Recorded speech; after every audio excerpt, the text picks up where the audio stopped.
오늘은 사여전도회와 오여전도회가 주관하여 예배를 드리게 됩니다. 오늘 예배를 통해서 주관하는 부서와 또 함께하는 우리 모든 성도님들에게 하나님의 은혜와 성령의 능력이 충만히 임하기를 주님의 이름으로 축복합니다. 여성들이다라고 생각을 해보면 예전에는 어떻게 되는지 잘 모르겠지만 이제는 중심이 되는 것 같습니다. 나이가 들어가면서 가정에서도 또한 교회 일을 많이 살피면서도 여성들이 없는 교회, 여성들이 없는 가정, 또 때로는 여성들이 일하지 않는 가정, 여성들이 일하지 않는 교회, 여성들이 일하지 않는 사회라는 것들은 이제 더 이상 생각할 수도 또 떠올려서도 안 되는 일인 것 같습니다. 오늘 말씀에 그런 구절이 있죠. 너는 내 집을 다스리라. 특별히 교회 가운데에 중심을 역할을 하고 있는 우리 사여전도회, 오여전도회가 이 하나님의 말씀을 온전히 기억하여 하나님의 집을 잘 경영하고 또한 주의 집을 충심으로 섬겨서 주 앞에 칭찬받는 복된 선교회들 되시기를 주님의 이름으로 축원합니다. 우리 옆 사람을 축복하는 마음을 또 권면하는 마음을 담아서 함께 이야기해 보겠습니다. 하나님의 은혜가 가득하십시오.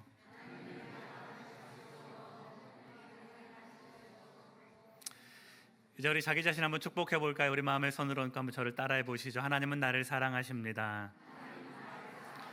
나는 그 사랑 안에 있습니다. 하나님이 오늘 내게 말씀하십니다. 나의 마음을 하나님께 열겠습니다. 나의 생각을 예수님께 집중하겠습니다. 들은 만큼 변합니다. 들은 만큼 행복해집니다.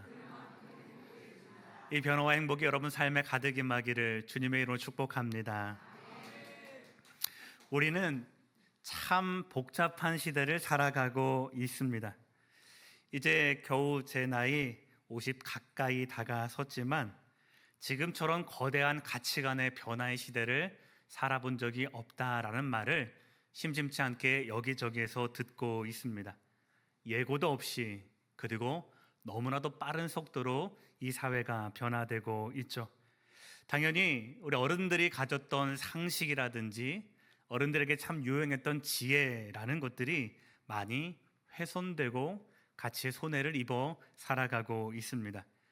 그런 사람들이 또한 동일하게 여전히 이 시대에게 묻습니다. 그렇다면 누가 이 시대를 이끌어갈 것인가? 이렇게 다양한 변화, 이렇게 다양한 세대의 가치의 혼란 속에서 그러면 누가 이 시대를 참으로 섬겨갈 것인가 하고 말입니다. 이 나라도 이제 다음 지도자 대선 앞에 와 있는데 이것 또한 우리가 열심히 중심을 가지고 기도해야 될 제목인 것 같습니다.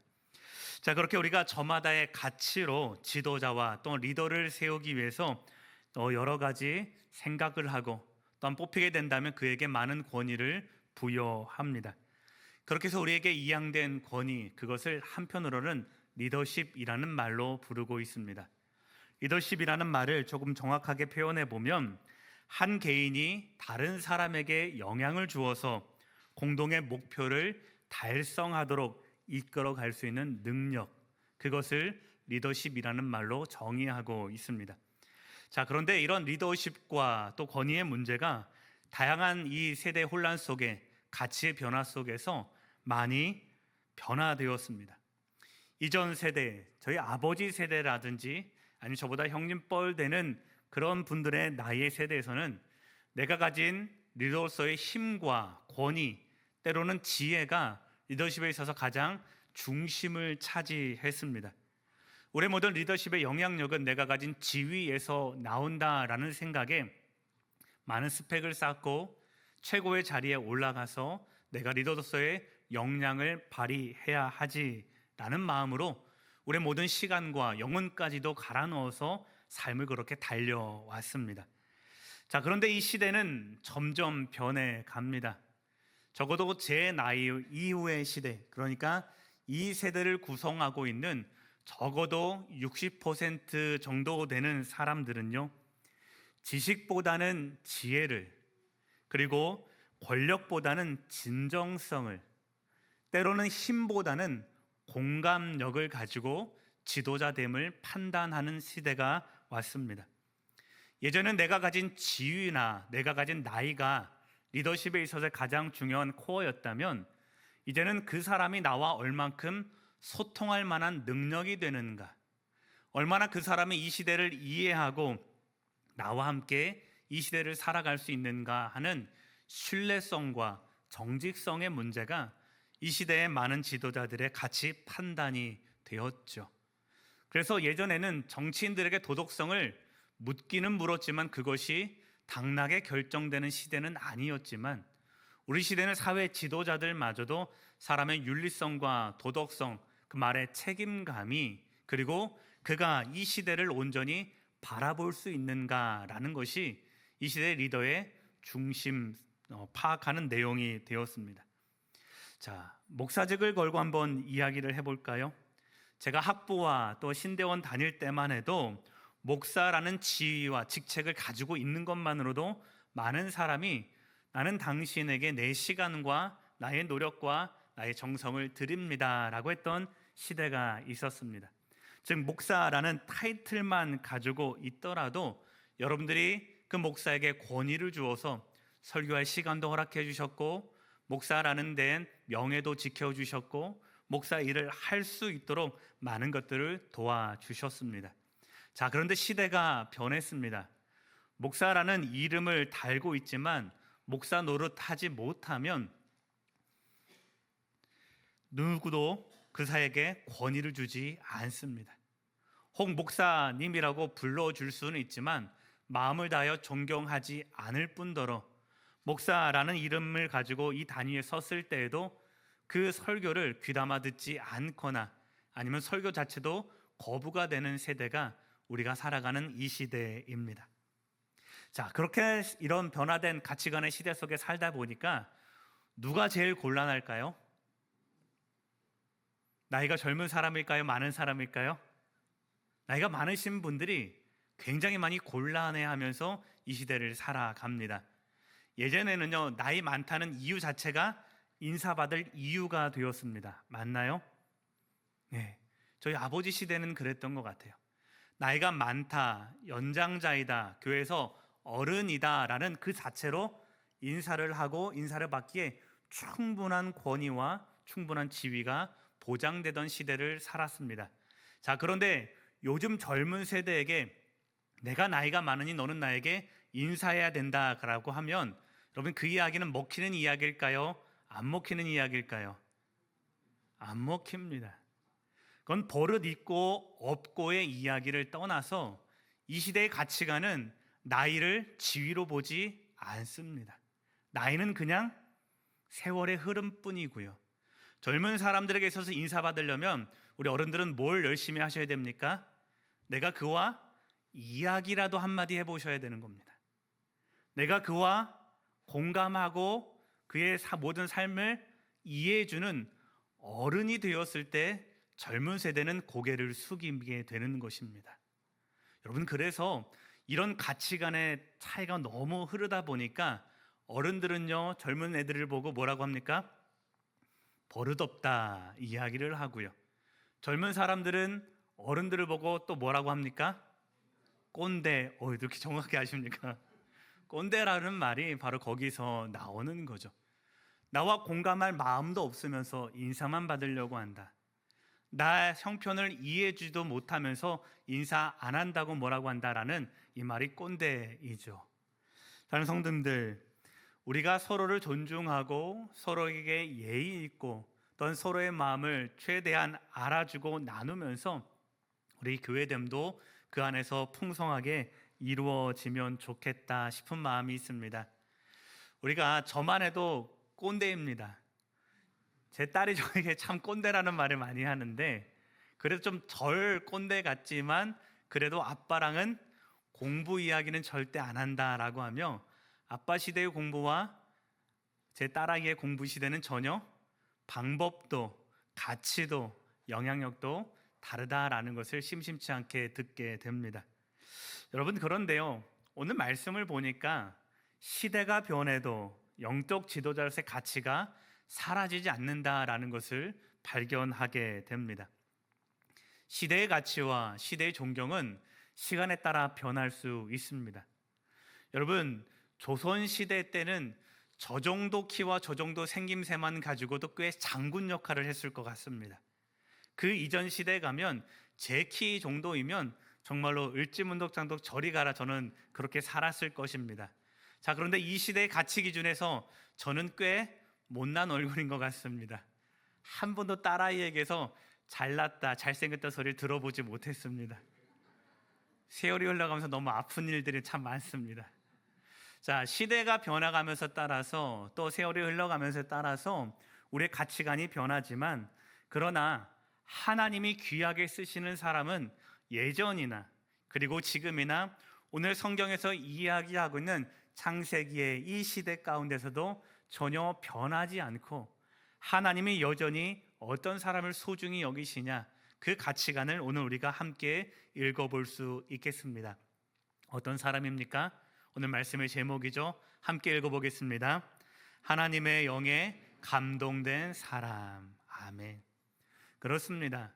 시대가 변해도, 가치관이 변하고, 존경하는 어른의 모습이 달라질지라도, 그럼에도 불구하고 하나님이 하나님의 역사 가운데 사용하시는 그 귀한 직분과 그 능력을 감당해낼 사람은 하나님의 영에 감동된 사람이다라는 것이죠.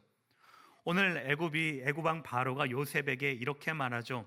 이와 같이 하나님의 영에 감동된 사람을 우리가 어찌 찾을 수 있으리요? 라고 하며, 세상이 하나님의 영에 감동된 그 한 사람을 차지해서 이 세상을 다스려 나갈 권리를 허락하고, 하나님의 집과 이 땅의 집을 다스리고 경영할 책임을 주시는 것을 보게 됩니다.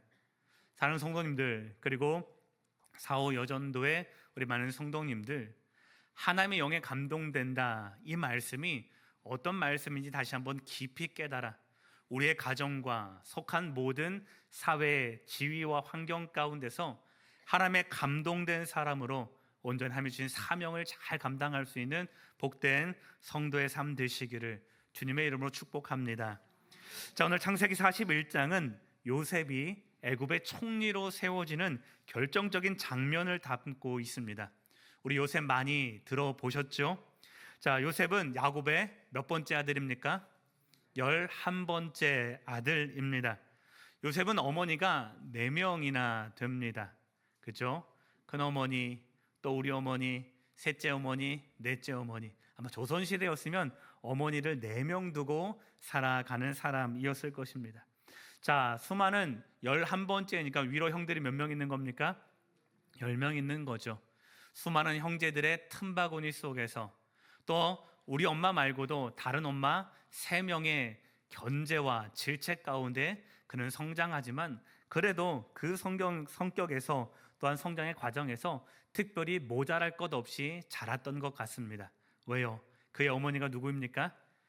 가장 막강한 권세를 가지고 있는, 아버지가 제일 사랑하는 엄마가 바로 우리 엄마였기 때문에 그는 남들에게 꼴리지 않을, 형들에게도 꼴리지 않을 그런 지위와 또한 책임감을 누리며 살아갑니다.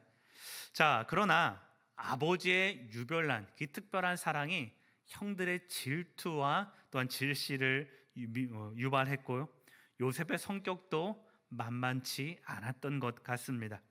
자, 형들이 받지 못한 사랑을 좀 받았다면 겸손해야 되는데, 요셉의 어린 시절은 겸손과는 조금 거리가 먼 것 같습니다. 자, 그러한 이유로 많은 악한 감정 속에서 형들에 의해서 요셉은 죽음의 위기까지 처해지게 됩니다. 가만히 생각해 보게 됩니다. 요셉이 얼마나 잘난 체 떨었으면, 형들이 얼마나 안 이꾸었으면 동생을 죽이고 싶은 마음까지 들었을까요? 그럼 이것이 요셉의 성격이죠. 자, 그런 형들 속에서 살아간 요셉도 힘들었죠. 심지어 어느 날에는 형들과의 갈등을 통해서, 그죠, 악한 게임에 빠지게 되고 팔려가게 됩니다. 자, 종의 신분으로 살아가게 되고, 노예 신분으로 살아가게 되고, 죄수의 신분으로 살아가며 그는 20여 년을 그렇게 험지에서 살아가게 되었던 겁니다. 자, 그러나 그런 인생이 거기에서 끝나는 것이 아닙니다. 20년 후 오늘 말씀에서 요셉을 이렇게 설명합니다. 우리 40절 말씀 같이 읽어보도록 하겠습니다. 너는 내 집을 다스리라. 내 백성이 다 내 명령에 복종하리니 내 왕자뿐이니라. 아멘. 요셉을 높이 올려두는 말이죠. 무슨 말입니까? 왕 자신조차도 왕이라는 내 직분, 내 지위를 제어하고는 내가 너보다 못할 것이다 라고 하며 왕도 요셉 앞에서 그를 굉장히 높은 자리에 올려줍니다. 그렇게 살아가다 보니 43절에는 요셉이 총리가 되었다고 하고요, 요셉의 반지를 왕에게 끼움받고 또 금사슬을 목에 걸었다 합니다. 요셉의 인생을 보면서 생각을 해보게 되는 겁니다. 요셉에겐 뭐가 있었을까? 불우한 어린 시절과 죽을 위기 가운데 극복해내고, 그것이 끝이 아니라 20년이나 넘는 그 세월을 환난과 핍박과 노예와 종의 신분, 죄수의 신분으로 한 번도 그는 잘못한 것이 없고 한 번도 그는 그렇게 억울한 옥살이를 살아가게 될 그런 이름도 없었지만, 그는 그러한 현실 가운데에 고난으로 가득했을 텐데 무엇이 그를 한결같이 하나님이 칭찬하시는 사람으로 만들었을까? 그에게 무엇이 있었기에 그의 20년 후는 이렇게 하나님께서 귀하게 쓰는 내 집을 맡겨가는, 세상에서 칭찬받는 복된 인생이 되었을까? 여러분, 그것이 무엇입니까? 오늘 두 가지로 한번 살펴보도록 하겠습니다. 첫 번째는요, 요셉에게 있었던 가장 탁월한 능력 중에 하나는 하나님을 구하는 능력입니다. 뭐라고요? 하나님을 구하는 능력입니다. 저를 다시 한번 따라해 보십시오. 하나님, 여기에 나와 함께 계십시오. 자, 처음부터 끝까지 한번 해볼게요. 시작. 하나님, 여기에 나와 함께 계십시오. 요셉은요, 이 기도를 가장 멋지게 그리고 꾸준하게 가장 진실된 마음으로 행한 사람입니다. 요셉은 다양한 인생 가운데 여러 가지를 간구했을 것인데요, 그에게 있어서 가장 탁월한 기도는 하나님의 능력을 구하는 기도, 또한 하나님의 임재를 구하는 탁월한 기도의 사람이었다라는 것을 우리가 함께 기억해 보셨으면 좋겠습니다. 요셉의 어린 시절을 들려주는 성경 말씀에서 요셉은요, 한 번도 칭찬받을 만한 것들을 발견해내지 못합니다. 어릴 때도 보면 형들이 잘못한 걸 있으면 다 아버지에게 가서 일러 바치는 그런 캐릭터입니다. 그러니까요, 오죽하면 형들이 죽여버릴 생각까지 했을까요? 그런 일 때문에 그는 한 번도 죄 지은 적 없지만 노예로 또한 죄수로 살아갔던 거죠. 자, 보통 사람 같으면 무너졌을 겁니다. 보통 사람 같으면 쓰러졌을 것입니다. 오해받고 낙망하고 낙담하고 나를 훼손하는 이 많은 저주와 악담 속에서도 요셉은 늘 하나같이 구하는 것입니다. 어떤 사람들은요, 아마 욥의 아내처럼 차라리 하나님을 저주하고 죽어버리라, 요셉의 주변에는 그런 사람이 있지 않았을까 합니다. 그러나 요셉은 그 어떤 순간에도 하나님 구하는 그 기도를 놓치지 않습니다. 그래서 하나님을 찾는 사람으로 기억되는 거죠. 자, 요셉의 이런 이야기를 담은 성경 구절 두 가지만 한번 찾아보겠습니다. 먼저는 39장 9절의 말씀인데요, 같이 한번 읽어보도록 하겠습니다. 이 집에는 나보다 큰 이가 없으며 주인이 아무것도 내게 금하지 아니하였어도 금한 것은 당신뿐이니 당신은 그의 아내임이라. 그런즉 내가 어찌 이 큰 악을 행하여 하나님께 죄를 지으리이까. 아멘. 당시 요셉은 보디발 장군의 집에서 종의 신분으로 살아가던 시절입니다. 자, 그런데 보디발을 제외하고 그 집에 가장 큰 권력을 가진 사람이 한 명 더 있었는데 그게 누구입니까? 보디발의 아내이죠. 요셉이 종으로서 아무리 높은 직위 위에 올라간다 손 치더라도 그와 맞먹지는 못할 것입니다. 그 두 번째 권력자가, 아니 어쩌면 가장 이 집안을 다스리는 데 있어서는 큰 권력을 가진 그 여인이 하루는 요셉에게 와서 이렇게 말하는 겁니다. 지도 새도 모르니 나와 함께 사귀어 보자. 여러분, 그 말에 요셉이 뭐라고 대답합니까? 내가 어찌 큰 악을 행하여 하나님께 죄를 지을 수 있으리요 라고 대답을 합니다. 이러는 거죠. 쥐도 모르고 새도 모를지 모르지만 누구는 안다는 겁니까? 하나님은 안다라는 것이죠. 나의 삶이 그렇다라는 겁니다. 때로는 세상이 보기에 모른 척하고 살아갈 수도 있고, 때로는 세상에 보기에 조금 눈 감으면 편한 삶을 살아갈 수 있겠지만, 그 모든 삶에 하나님이 나와 함께 계시니. 왜요? 요셉의 구하는 삶은 늘 그랬거든요. 하나님, 내가 그 어디에 거하든 하나님이 내 인생 한 곳 가운데, 아니 중심 가운데 늘 계셔서 나를 다스려 주십시오.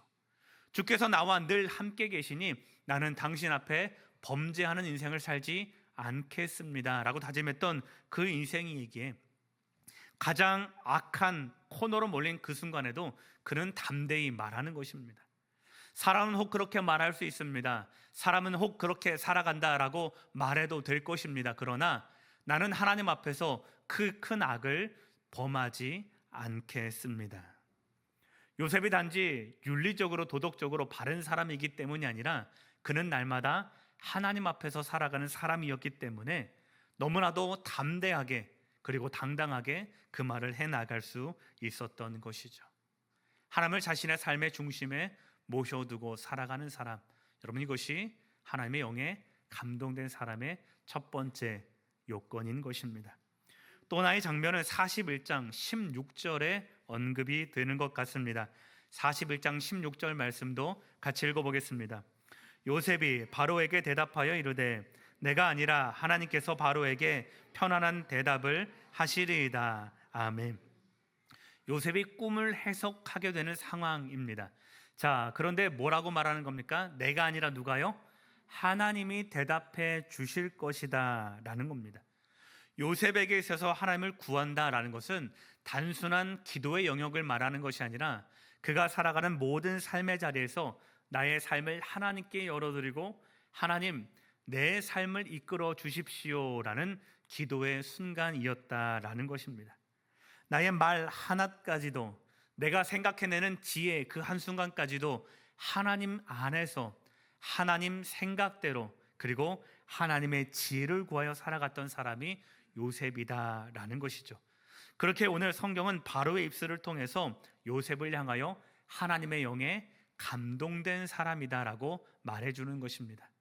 여러분, 여기서 하나님의 영에 감동되었다라는 것이 무슨 뜻이냐 하면, 어떤 말이냐 하면 하나님의 신비한 능력을 가진 사람이다. 여러분, 그런 뜻일까요? 아니에요. 관용어구예요. 무슨 말이냐면, 다시 한번 저를 따라 보겠습니다. 늘 하나님의 지혜로 충만한 사람. 요셉의 당시 쓰였던 관용구예요. 지금 우리가 착한 사람이라고 말하면 어떤 이미지가 떠오르듯이 하나님의 영에 충만한 사람이라고 하면 뭘 떠올립니까? 그 사람에게 하나님의 지혜가 있구나, 이걸 떠올리던 이 관용구가 하나님의 영에 충만한 사람이다라는 말에 담긴 의미입니다. 여러분, 이것이 요셉이 가졌던 능력이라는 거예요. 그의 내면으로는요 하나님이 주시는 성령으로 가득 채워갔으며 그의 밖으로는요 무슨 일을 하든 하나님의 지혜 가운데에 하나님께 묻고 하나님께 답을 구하고 하나님이 주신 그 능력 가운데 살아갈 수 있었던 내면과 외면의 모든 일을 무엇으로요? 하나님의 지혜로 충만히 채워갔던 사람. 여러분, 이것이 요셉이고 하나님의 영에 감동되었던 말이 가리키는 의미입니다. 그러면 우리도 한번 우리 자신을 한번 돌아보셔야 되는 거죠. 여러분은 하나님의 능력을 구하며 살아가고 계십니까? 여러분, 우리는 삶의 모든 자리에서 하나님의 지혜로 충만하기를 원하고 그 현실을 살아내고 계십니까? 사랑하는 성도님들, 참 불편한 진실은 그렇지 못한 분들이 더 많을 수 있다는데 우리 신앙의 위험이 있습니다. 매 순간 하나님이 나와 함께 하시면 어떨까요? 좋을까요? 나쁠까요? 손을 한번 들어볼까요? 꽤 안 좋게 생각하는 분도 많이 있을 거예요. 조금 정직하지 않게 살아가려고 했는데, 조금 거짓말도 하고 조금 교만해지고 조금 남들과의 이야기 속에서도 그렇게 그럭저럭 살아가려고 했는데, 하나님 계시면 어떻게 해야 됩니까? 정직해야 되고, 하나님 계시면 겸손해야 되고, 하나님 계시면 내가 한마디 하더라도 하나님께 하는 것처럼 그렇게 공손하고 그렇게 사랑의 마음을 담아서 해야 되는데 오히려 하나님 안 계시는 것이 좀 우리가 편하지 않을까요? 그런가요? 아닌가요? 사랑하는 성도님들, 마음이 불편할 수도 있습니다. 하나님 때문에 우리가 조금 거리낄 수도 있습니다. 그러나 하나님이 누구에게 능력 주시느냐? 하나님의 영에 감동된 사람이요 하나님의 지혜로 이 땅을 살아갈 때에 그를 통하여서 하나님의 지혜가 온전히 드러나는 그 사람에게 하나님의 능력과 하나님의 지혜도 충만히 임한다라는 것입니다. 요셉은 이것을 자신의 능력으로 삼고 자신의 지혜로 삼아서 연습하고 훈련하며 끊임없이 살아갔다라는 것이죠. 저는 우리가 그러한 삶을 훈련하는 성도의 삶이 되었으면 좋겠습니다. 오늘 우리 두 손에도 하나님은 당신의 집을 맡기셨습니다. 교회를 섬기고 교회를 살아가며 이 땅 가운데 교회의 모습으로 살아가라 우리를 교회로 부르시고 책임감을 허락해 주셨다라는 것이죠. 사랑하는 성도님들, 무엇을 구하며 살아가시겠습니까? 하나님의 지혜를 구하시고 하나님 자체를 구하시고 하나님 때문에 행복해지는 여러분의 인생을 구하는 복된 성도의 기도 되시기를 주님의 이름으로 축복합니다. 하나님이 세우시는 두 번째 사람은 성실과 책임감으로 신뢰받는 사람입니다. 요셉이 총리가 되기까지 중요한 요소는 하나님의 영에 감동되었던 그 영의 충만함과 지혜의 충만함이 있었다라면 이제는 그 삶 전체가 책임감과 성실함을 통해서 인정받았기 때문에 그가 하나님 앞에 귀하게 쓰임받았다라는 것입니다. 39절 말씀을 같이 읽어보도록 하겠습니다. 함께 있습니다. 요셉에게 이르되 하나님이 이 모든 것을 내게 보이셨으니 너와 같이 명철하고 지혜 있는 자가 없도다. 아멘. 사랑하는 성도님들, 하나님이 칭찬하시는 명철과 지혜를 힘입어서 모든 일에 성실해 나아가는 복된 성도의 인생 되시기를 축복합니다. 그럼 비전이라는 말을 혹시 아시나요? 비전. 우리가 꿈과 비전을 동시에 생각을 하게 되는데요. 그럼 꿈과 비전의 차이가 뭘까요? 내가 꾸는 꿈과 또 비전을 또 특별히 하나님이 주신 비전이라고 하겠습니다. 하나님이 주신 비전과 뭐가 차이가 날까요? 제가 기독교 리더십에서 비전이라는 말을 좀 따와 봤는데요. 우리 화면을 통해서 같이 한번 읽어보셨으면 좋겠습니다. 함께 있습니다. 시작. 비전, 현상 너머에 있는 것을 바라보는 것. 1. 일상적인 문제에 대해 해결책을 강구하도록 하나님이 주시는 능력. 2. 사람의 이면을 볼 줄 아는 능력. 3. 자신을 하나님께 내어드릴 때 내게 주신 능력으로 내 인생을 통해 무엇을 하고자 하시는지 감지해낼 수 있는 능력. 그럼 이것이 기독교에서 말하는 하나님이 주신 비전이에요. 즉 하나님이 내게 지혜를 주셨다면 그 지혜를 통해서 뭘 할 수 있다는 거예요? 하나님 내게 맡겨주신 일을 성실하게 감당할 수 있다라는 거예요. 내가 무엇을 할 수 있을지, 내게 주어진 능력이 무엇일지, 그리고 나를 통하여 이루고자 하시는 하나님의 생각이 무엇인지 알 수 있는 능력. 여러분, 그것이 비전이라는 거예요. 내가 내 꿈과 내 만족과 나의 일을 해 나가는 것이 하나님의 비전이 아니라 하나님의 주신 지혜로 하나님의 생각을 알고 하나님의 뜻을 알고 그 뜻을 따라서 이 땅을 어떻게 변화시켜 나갈지 그것을 캐치해내고 감지할 수 있는 능력. 여러분, 그것이 하나님이 주신 비전이다라는 것입니다. 이것을 한마디로 표현해 보면 이렇지 않겠습니까? 하나님의 능력으로 하나님의 일을 할 수 있는 지혜. 사랑하는 성도님들, 이러한 하나님의 비전을 품고 살아갈 수 있기를 소망합니다. 요셉이 큰 일을 감당할 수 있었던 이유는 바로 그것입니다. 하나님의 영에 감동되었을 뿐만 아니라 하나님의 지혜로 채워졌을 뿐만 아니라 그 지혜를 가지고 뭘 알았다는 거예요? 하나님이 나를 통해서 뭘 하고 싶은지를 알았다라는 것입니다.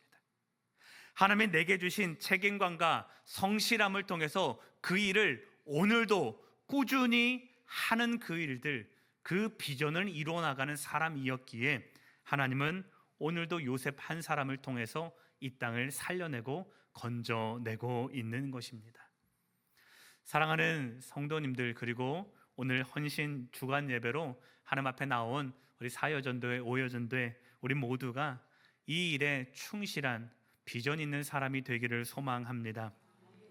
여전도회가 교회에 세워졌다는 것은 작은 일이 아닙니다.